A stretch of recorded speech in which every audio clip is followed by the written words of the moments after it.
오늘은 겸손의 사람이라는 제목으로 말씀을 나누도록 하겠습니다. 우리 사회는 재벌 2세, 재벌 3세들의 행실에 대해 예민하게 반응합니다. 가진 자에게 사회적 책임을 요구하는 심리가 있어서 그런 것 같습니다. 유가공업체에서 견실했던 기업이 있습니다. 한국의 3대 우유업체 중에 하나입니다. 창업주의 외손녀가 마약 투여 사실이 적발되면서 언론의 문매를 맞았습니다. 엄청난 타격을 입었습니다. 실제는 그 회사 경영진과는 아무 상관이 없습니다. 이외에 몇 가지 불미스러운 사건이 덧입혀져 불매운동이 일어났습니다. 결국 경영권을 포함한 주식 지분 전체를 한 유한회사에 양도하는 계약을 체결했다가 지키지 않아서 지금 소송 중에 있습니다. 창업주가 피땀 흘려 이룬 기업이 어이없는 상황으로 위기에 빠진 것은 다름 아닌 갑질로 보는 경우가 많습니다. 겸손하지 못해서 위기를 초래했다는 것입니다. 참 일리가 있습니다. 개인의 삶이든 공동체이든 겸손, 교만은 능력과 상관없이 엄청난 결과를 초래합니다. 흥하기도 하고 망하기도 할 수 있다는 것입니다. 어느 정치인에게 이런 말을 하는 영상을 봤습니다. 짧았습니다. 저 사람 똑똑한데 겸손하지 못해. 큰일 낼 사람이야. 겸손했으면 세상이 알아주는 건데, 그렇게 말하시는 분은 너무나 안타까워하는 그 역력한 모습, 진한 모습이 배겨져 나왔습니다. 그러면 우리 신앙인에게서 겸손은 무엇인가 한번 살펴볼 필요가 있습니다. 먼저 겸손이 무엇인지 확인해 보겠습니다. 사전에서는 남을 존중하고 자기를 낮추는 태도라고 정의하고 있습니다. 사람과 사람의 관계에서 한 개인의 성품으로 보는 것입니다. 그러니까 자신의 덕성으로 봅니다. 그리고 이러한 개념에 의하면 자기 개발을 통해서 겸손이 가능하다, 이렇게 보는 것입니다. 이게 정말 가능한가 살펴볼 필요가 있고요. 성경에서는 겸손을 어떻게 보는 건가 또 확인해 보겠습니다. 성경에서는 사람 대 사람의 관계에서 시작하지 않습니다. 하나님과의 관계에서 겸손을 찾습니다. 겸손은 하나님께서 창조주이시고 나는 피조물임을 인정하는 것입니다. 이것이 겸손입니다. 하나님 앞에서 나는 죄인임을 깊이 깨닫고 인정하는 것입니다. 그리고 그 죄 앞에서 나는 완전히 무능함을 깨닫는 것입니다. 그래서 하나님의 긍휼이 없이는 나는 아무것도 아닌 존재임을 인정하는 것입니다. 하나님의 은혜 없이는 아무것도 할 수 없는 존재임을 인정하는 것입니다. 그러니까 결국 내가 할 수 있는 것은 아무것도 없다 고백하는 것입니다. 주님이 함께하지 않으면 아무것도 할 수 없습니다. 이렇게 마음으로 고백하고 실제적으로 하나님을 의지하며 행하는 그것이 바로 겸손입니다. 다시 한번 결론 내립니다. 겸손은 하나님을 향한 전적인 의존으로 나타납니다. 또 한편으로 이런 하나님 관계에서 봤습니다. 하나님의 속성과 관련해서 보면요, 겸손은 하나님의 거룩한 속성입니다. 예수님의 거룩한 속성이라는 것입니다. 마태복음 11장 29절 읽겠습니다. 나는 마음이 온유하고 겸손하니 나의 멍에를 메고 내게 비우라. 그리하면 너희 마음이 쉼을 얻으리니. 나는 마음이 온유하고 겸손하니, 이렇게 예수님 자신이 어떤 속성을 가진 존재인지 밝히셨어요. 다시 말씀드립니다. 나는 마음이 온유하고 겸손하다. 예수님께서 겸손하신 분이시라는 것입니다. 이 거룩한 속성, 겸손을 가지고 예수님께서 어떻게 하셨습니까? 이 땅에 오셨습니다. 그리고 이 땅에 오셔서 우리에게 겸손이 무엇인지 보여주셨어요. 오늘 본문 빌립보서 2장 6절에서 8절 읽겠습니다. 그는 하나님의 본체시나 하나님과 동등됨을 취할 것으로 여기지 아니하시고 오히려 자기를 비워 종의 형체를 가지사 사람들과 같이 되셨고 사람의 모양으로 나타나사 자기를 낮추시고 죽기까지 복종하셨으니 곧 십자가에 죽으심이라. 예수님은 원래 근본 하나님의 본체에 있습니다. 그러니까 성부 하나님, 성자 하나님, 성령 하나님 할 때 성자 하나님 있습니다. 하나님의 본체예요. 그럼에도 불구하고 예수님은 인간의 몸을 덧입고 이 땅에 오셨습니다. 이것이 겸손입니다. 낮은 자로 오셨습니다. 이렇게 보여주신 예수님의 겸손, 이 겸손은요, 우리가 이 겸손을 따른다 할 때는 이 겸손하신 예수님이 있잖아요. 예수님의 삶에 우리가 참여하는 것을 말합니다. 하나님을 하나님으로 인정하고 내가 피조물임을 자각합니다. 그 가운데서 인정하면서 그 안에서 나오는 겸손. 나는 아무것도 할 수 없잖아요. 이 겸손을 가지고 주님의 삶에 참여하는 것. 이것이 겸손의 실체라고 볼 수 있겠습니다. 그래서 겸손은 은혜가 뿌리를 내리는 토양이 됩니다.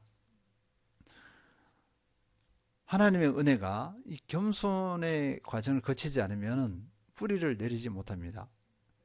겸손이 아니면 하나님의 은혜를 거부해 버려요. 그래서 겸손이 이렇게 중요합니다. 그러면 이번에는 겸손이 왜 중요한가를 한번 살펴보도록 하겠습니다. 구체적으로 살펴보겠습니다. 미가서 6장 8절 사람아 주께서 선한 것이 무엇임을 내게 보이신다니 여호와께서 내게 구하시는 것은 오직 정의를 행하며 인자를 사랑하며 겸손하게 내 하나님과 함께 행하는 것이 아니냐. 겸손은 하나님 앞에서 선한 것입니다. 겸손하게 내 하나님과 행하는 것이 아니냐. 주께서 선한 것이 무엇임을 내게 보이셨나니. 앞에 오직 정의를 행하고 인자를 사랑하는 것 있습니다. 그리고는 겸손하게 하나님과 함께하는 것, 하나님과 동행하는 것, 하나님과 동행하면서 하나님을 의지하는 것, 이것이 하나님 앞에서 선한 것이에요. 그렇게 선한 것이기 때문에 겸손에 승리해야 됩니다. 겸손에 실패했다는 것은 하나님 앞에서 선한 것을 행하지 못했다는 것이 됩니다. 그리고 마태복음 18장 1, 4절 보시면요. 그때 제 아들이 예수께 나와 이르되 천국에서는 누가 크니까 예수께서 한 어린아이를 불러 그들 가운데 세우시고 이르시되 진실로 너희에게 이르노니 너희가 돌이켜 어린아이들과 같이 되지 아니하면 결단코 천국에 들어가지 못하리라. 그러므로 누구든지 이 어린아이와 같이 자기를 낮추는 사람이 천국에서 큰 자니라. 요약하면 이렇습니다. 겸손하지 않으면 천국에 들어가지 못한다. 우리는요, 겸손에 대해서 참 가벼이 여겼어요. 사람들 사이의 관계에서 이렇게 조금 나타내는 덕송 정도, 작은 덕 정도로 이렇게 생각했습니다. 그런데 성경에서는 어떻게 하죠? 겸손하지 않으면 천국에 들어가지 못한다 이렇게 합니다.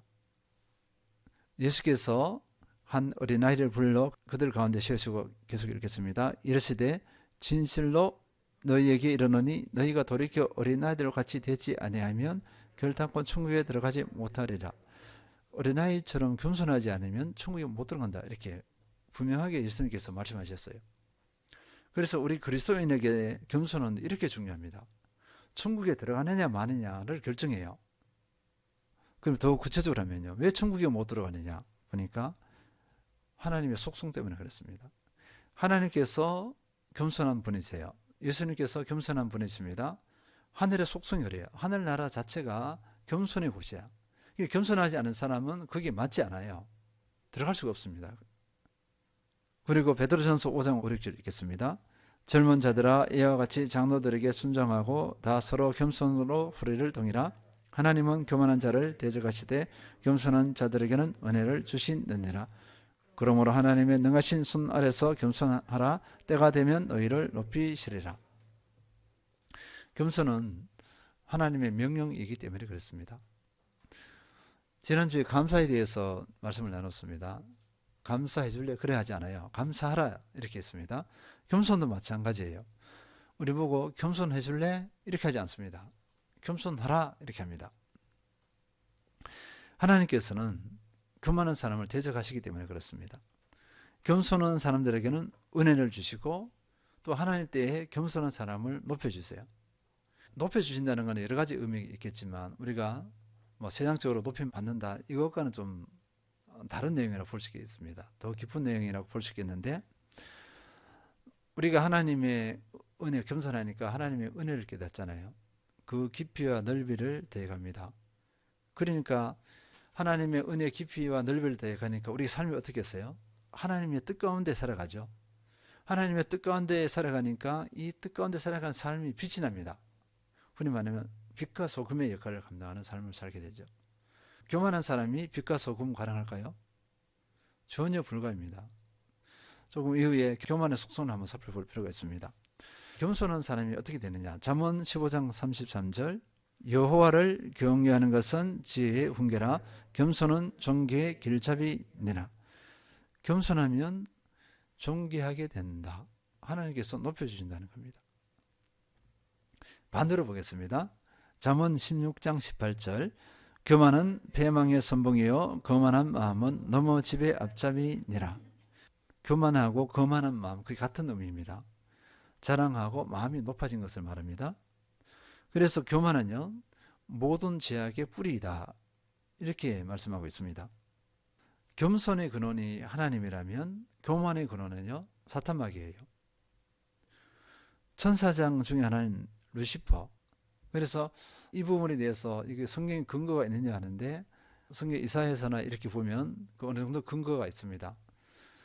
천사장 중에 하나는 루시퍼가 하나님 같이 데려갔죠.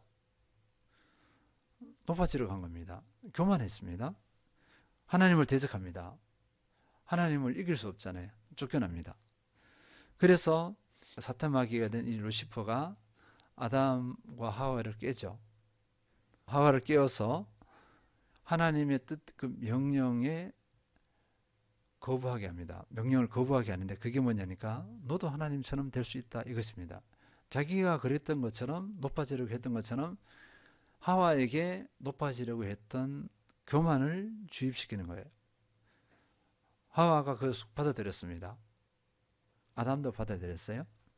그래서 이 교만의 싹이 내면에 싹이 딱 트니까 불순종입니다. 하나님의 명령을 거역했습니다. 이것이 죄예요. 그래서 교만은 모든 죄악의 뿌리가 됩니다. 우리가 경험하는 비참함들, 민족과 나라의 전쟁, 우크라이나, 러시아 전쟁을 보시기 바랍니다. 그 근원을 이렇게 살펴보면 교만입니다. 교만. 국가의, 개인의, 대통령의 그런 교만이기도 하지만 그 국가의 민족의 교만이기도 해요.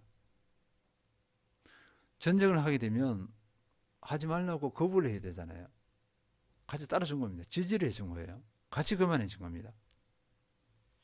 모든 이기심, 고통, 모든 야망, 야심, 질투, 시기 질투, 모든 괴로운 삶, 모든 불행은 교만에서 옵니다. 다윗을 예로 들어보겠습니다. 다윗같이 하나님 앞에 순전한 사람이 없었어요. 하나님께서 내 마음이 합한 자라고 했습니다. 그러나 하나님을 경외하면서 겸손을 지켰던 이 다윗이 어느 때인가 죄를 짓기 시작합니다. 많이도 아니에요.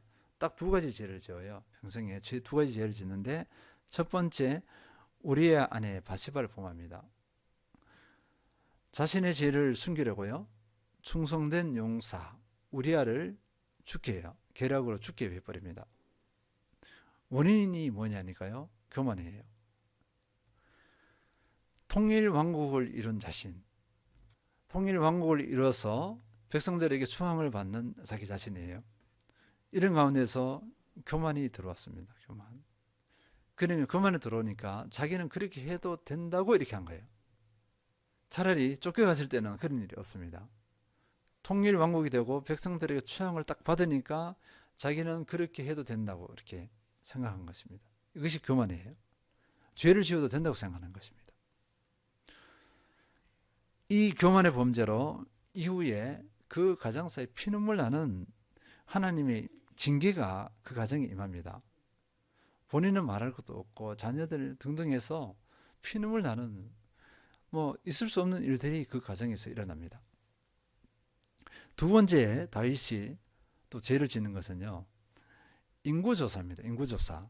이 인구조사는 원래 우리가 인구조사는 국가의 필요에 있어야죠. 병력이나 각각 세금이 각가지 있습니다. 그것을 위해서 인구조사를 하는데 다윗은 그것을 위해 한 것이 아니라 자기의 업적을 자랑하려고 한 거예요.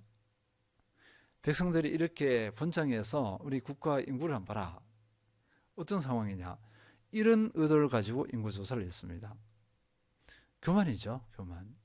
교만은 자랑이거든요. 자기 자랑을 위해서 한 거죠. 이때 하나님께서 또 징계를 내립니다. 다윗의 이 교만 때문에, 지도자의 교만 때문에 수많은 백성들이 죽어요. 전염병으로 죽습니다. 앤드류 모레이는요, 피조물의 첫째 의무이자 최고 미덕은 겸손이다. 겸손은 모든 도덕의 기초다. 이렇게 정의를 내렸습니다.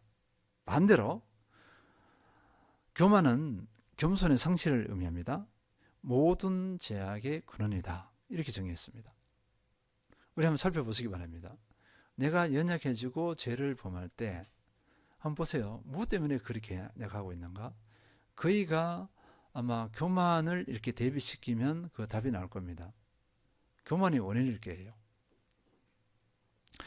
그러면 우리는 이 교만의 승리를 해야 되잖아요.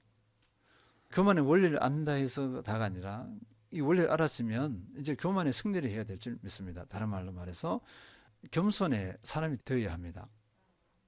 이 겸손의 사람이 어떻게 될 수 있는가 보면요, 우리는 성령의 절대적인 은혜 가운데서 하나님의 훈련의 과정이 필요합니다. 겸손은 쉽게 형성되어지지 않습니다. 하나님께서 어떻게 하시냐면요, 우리에게 겸손을 훈련하기 위해서 실패를 주기도 합니다. 관계에서 갈등을 일으키기도 합니다.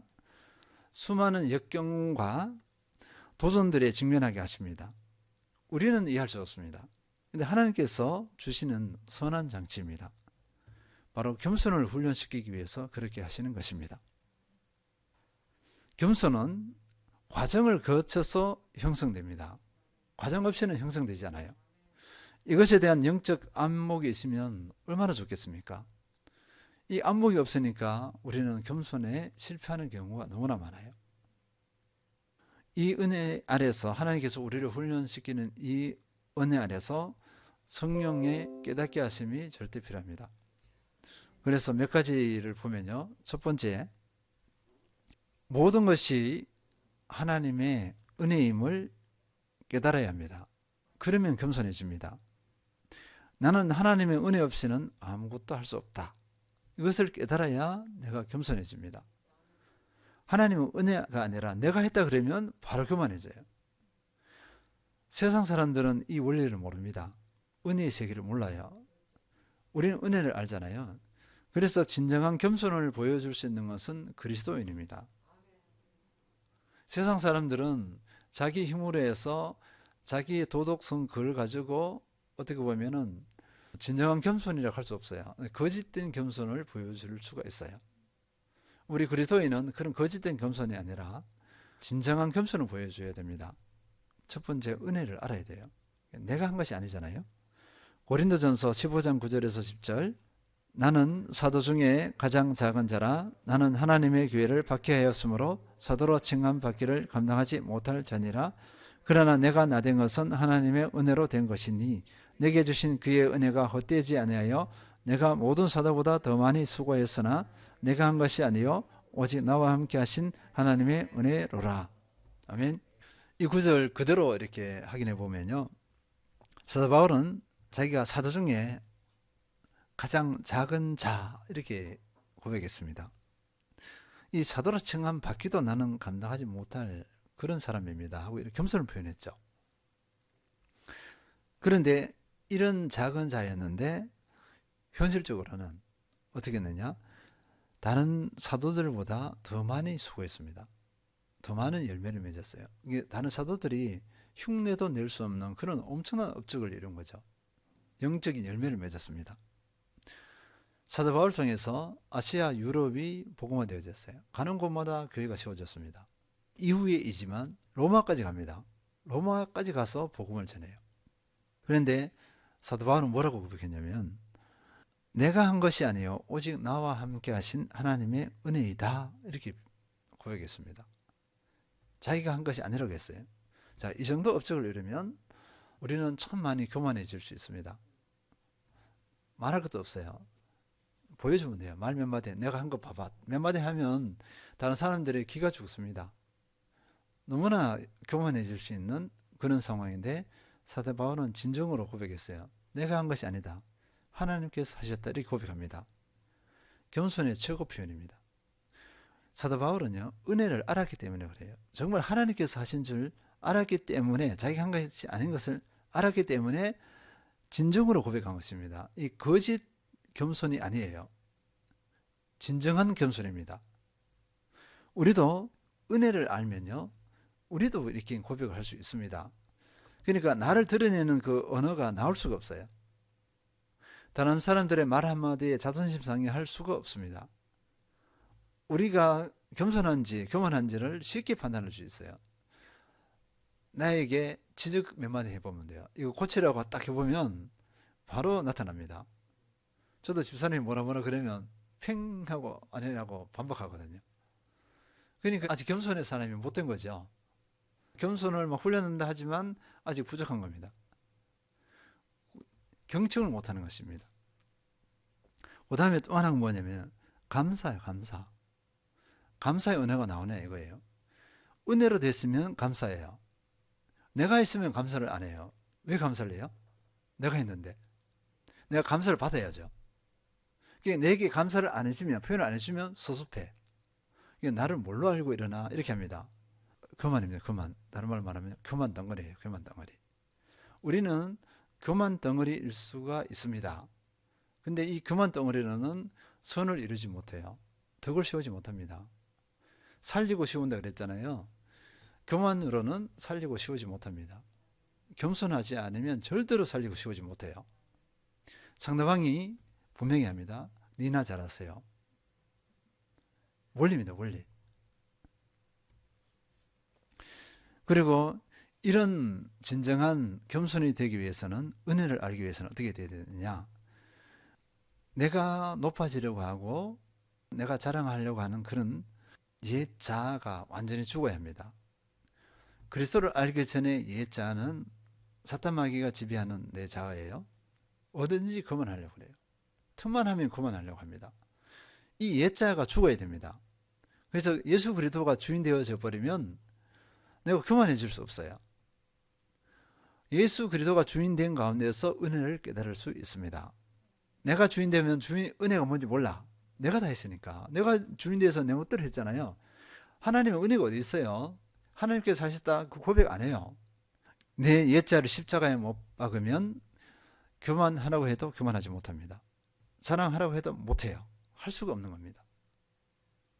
둘째, 사랑할 때 겸손해질 수 있습니다. 고린도전서 13장 4절 사랑은 오래 참고 사랑은 온유하며 시기하지 아니하며 사랑은 자랑하지 아니하며 교만하지 아니하며 사랑하지 아니하면 교만해진다 이렇게 볼 수 있겠습니다. 교만하면 어떻게 되죠? 시기합니다. 시기는 질투는 상대방을 인정하지 않는 거예요. 상대방을 나보다 낮게 보는 겁니다. 그러니까 시기예요. 겸손은 어떻게 하죠? 다른 사람이 잘한 것에 대해서 존중하고 인정해줘요. 그래서 나도 이제 배우려고 이렇게 합니다. 그런데 교만은요, 인정하지 않아요. 잘된 것도 인정하지 않고 비방하고 그 다음에 깎아내리려고 합니다. 이것이 교만이에요. 그러니까 시기심이 막 올라와서 견딜 수가 없어요. 사랑하면 어떻게 되죠? 겸손하잖아요. 겸손하니까 시기하지 않아요. 그래서 겸손의 비결은 사랑입니다. 사랑은 겸손의 기초예요. 겸손하다 했는데 이 사람을 보면은 그 기초에 사랑이 있어요. 그리스도의 사랑이 있습니다. 예수님께서 우리를 사랑하시잖아요. 사랑하시니까 자기를 낮춰서 인간의 몸으로 오신 거예요. 예수님의 겸손은 사랑을 기초로 하고 있습니다. 이렇게 사랑과 겸손은 서로 연결되어 있습니다. 같이 붙어 있습니다. 그래서 사랑에 승리하면 겸손에 승리할 수 있다. 사랑에 승리하는 모든 성도님들 되시길 기원합니다. 셋째는요, 믿음으로 겸손해질 수 있습니다. 왜 믿음이 겸손해질 수 있냐면요, 믿음의 내용이 무엇입니까? 내가 죄인임을 인정한 것이잖아요. 나는 무기력한 자임을 인정했어요. 그래서 예수님께서 나를 구원해 주셔야 내가 살 수 있습니다. 이 고백을 한 거예요. 그래서 예수님을 신뢰하면서 마음의 문을 열고 예수님을 모셔드렸습니다. 그러니까 믿는다 할 때는 늘 겸손히 따라다녀요. 자, 믿는다는 것은 나를 믿는 것이 아니죠. 하나님을 믿잖아요. 예수님을 믿습니다. 그러니까 하나님을 믿는 그 기초에서 겸손은 그냥 절로 이렇게 따라온다고 볼 수 있어요. 믿음이 약한 사람들은 늘 교만하기 쉬워요. 기가 막힙니다. 그래서 믿음과 사랑, 겸손은 거의 한 묶음이라 볼 수 있겠습니다. 빌립보서 4장 13절, 내게 능력 주시는 자 안에서 내가 모든 것을 할 수 있느니라. 사도 바울의 고백입니다. 내게 능력 주시는 자 안에서 내가 모든 것을 할 수 있다. 이 믿음을 가졌어요. 그래서 하나님께서 행하시는 것을 다 경험했어. 맛보았어요. 그러니까 겸손할 수밖에 없습니다. 겸손이 어거지로 겸손하고자 한 것이 아니에요. 우리는 겸손을 훈련한다고, 내 힘으로 훈련한다고, 내 마음의 의지로 겸손을 이룰 수 있다고 되지 않습니다. 하나님의 은혜가 아니면 겸손해질 수 없어요. 그래서 믿음으로 겸손에 승리하는 모든 성도님들 되시길 기원합니다. 정리하겠습니다. 그리스도인에게서 겸손은 단순히 인간관계에서 하나의 덕목 수준이 아닙니다. 겸손은 하나님의 거룩하신 속성입니다. 이 겸손을 예수님께서는요, 인간의 몸을 덧입고 이 땅에 오셔서 겸손을 보여주셨습니다. 겸손은 내가 피조물임을 인정하는 것이고 하나님의 은혜 없이는 아무것도 할 수 없는 존재임을 고백하고 의지하는 것입니다. 하나님 앞에 겸손할 때 사람에게도 겸손할 수 있습니다. 이 겸손은 하나님 앞에 선한 것입니다. 겸손해야 천국에 들어갈 수 있습니다. 그리고 하나님께서 이 겸손을 명령하셨습니다. 겸손에 승리하는 비결은 모든 상황과 환경이 하나님께서 나를 겸손하게 하기 위한 훈련의 장임을 알아야 합니다. 하나님께서 직접 나를 훈련시키십니다. 이 원리를 신뢰하면서 첫째, 모든 것이 하나님의 은혜임을 깨달아야 합니다. 둘째, 사랑해야 합니다. 셋째, 믿어야 합니다. 잠언 15장 33절, 여호와를 경외하는 것은 지혜의 훈계라 겸손은 존귀의 길잡이이니라. 겸손에 승리하셔서 하나님의 은혜가 넘쳐나고 존귀함을 받으며 하나님의 일하심에 거룩한 도구로 쓰임받는 모든 성도님들 되시길 축원드립니다.